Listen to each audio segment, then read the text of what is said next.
Grâce à ce centre de production flambant neuf d'une cinquantaine de bureaux situés en plein cœur de la cité administrative du plateau, l'usager pourra faire la demande de ses actes en ligne en un seul clic. Mieux, il pourra s'informer en temps réel de l'évolution de sa demande d'acte administratif. Une première en Côte d'Ivoire.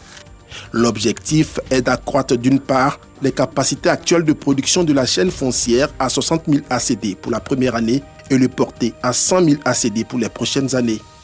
Et d'autre part, aboutir à un traitement tout numérique des demandes d'actes grâce à une technologie de sécurité informatique dénommée blockchain. À ce carrefour, sur le boulevard de France, face à une des entrées de l'université Félix Houphouët-Boigny de Cocody, des caméras veillent au respect du code de la route. Excès de vitesse, non-respect des feux tricolores, plaques d'immatriculation non conformes, le compte à rebours pour la répression des infractions au code de la route commence bel et bien ce lundi à minuit, sur toute l'étendue du territoire. Conduite par le ministre des Sports Dan Haut-Paulin, l'équipe et la Fédération ivoirienne de basketball ont été reçues par le Premier ministre Patrick Tachi, qui avait à ses côtés le ministre du Tourisme, Siandou Fofana. Ils ont reçu les félicitations et la reconnaissance de la nation.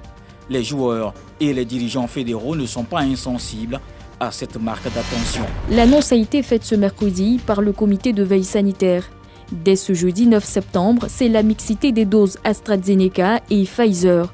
500 000 personnes étaient en attente de leur deuxième dose. Les populations sont à nouveau invitées à respecter les mesures barrières. En fonction de l'évolution future de l'épidémie dans notre pays, des mesures plus contraignantes seront prises, notamment l'interdiction de l'accès aux restaurants, maquis, bars, cinémas, stades, établissements hôteliers, bâtiments administratifs publics et privés, universités et grandes écoles aux personnes non vaccinées ou aux personnes ne disposant pas d'attestation de test antigénique ou PCR négatif datant de moins de 72 heures. Pour rendre le système éducatif ivoirien performant, 3 mesures majeures seront appliquées cette année. Suppression des frais de COGES, frais qui seront supportés par l'État du Côte d'Ivoire et les collectivités décentralisées.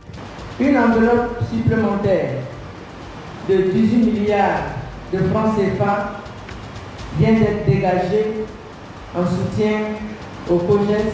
C'est une rencontre qui a permis de mettre en accord la Côte d'Ivoire et la France sur les termes de signature du 3e contrat de désendettement, après les 2 premiers réalisés pour un montant de 1151 milliards de francs CFA.